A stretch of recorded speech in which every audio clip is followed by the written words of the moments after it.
producible, Yeah. then all of you humans come together and produce one. They couldn't. That challenge still remains. Yes. That's the challenge. So to try to prove the Prophet Muhammad sallallahu alaihi wasallam to have been literate is still like barking up the wrong tree, because you're not getting anywhere yet. You still have to satisfy that challenge by producing something which is comparable with the Quran. Yeah. But it should be another, laughable fact to where, when reading this book, we have recognized where he mentioned that in one of the chapters of the Quran, which is entitled Surah Al-Qadr, that one part is borrowed from a poet by al-Qais. What's your comment on that? Well, my comment on this is to repeat the disappointment I felt when I saw the way in which he handled his quotations. I've already mentioned the way that he referred to Martin Ling's book, and Martin Ling's book says the opposite of what he's claiming. Now, what he's claiming about this Surah Qamar actually, falls in a similar category of a kind of a dishonest type of reference.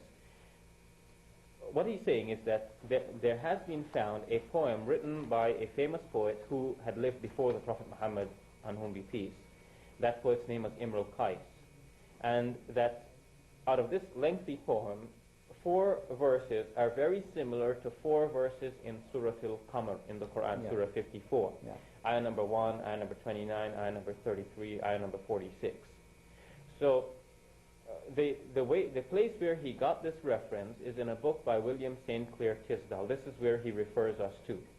He says that once when Fatima, the daughter of the Prophet, may Allah be pleased with her, recited this surah of the Quran, a daughter of Imrul Qais said, "Hey, wait, what you're reciting there, that's part of my father's poem that you have stolen, or that your father has stolen." So to give us the details, the evidence of where he gets this from, he quotes us a book by William St. Clair Tisdall, a book entitled The Original Sources of the Quran. Now that book, fortunately enough, is in the University of Toronto library. And I have obtained a fax copy of a page from that book, the very page that he is referring to. And the page shows the poem here, the poem from Imrul Qais. And it says that actually there are many defects in the Arabic of this text, which it would indicate that Imrul Qais didn't write in the poem. Yes, in the poem. You see, the author here, William St. Clair Tisdall, has reproduced the poem, right? And tells us that the poem itself has some serious defects, some mistakes in them. And that would indicate right away that Imrul Qais didn't write this, because Imrul Qais was an excellent writer. He was one of the literary geniuses of his day. He wouldn't write a thing with mistakes in it, right?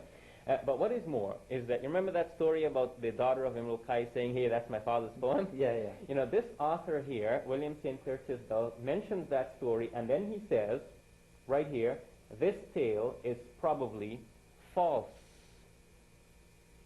And then he gives good reasons from a historical point of view why this tale, this story, must have been false.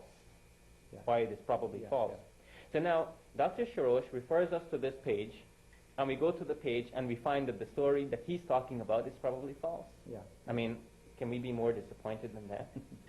We expect, if somebody has something to say against Islam, then it should be something factual. After I read a missionary attack like this one on Islam, my faith in Islam increases. You know why? Because I feel that if there was something wrong with Islam, these guys would have pointed it out. Definitely and they would have said, look, there's something wrong in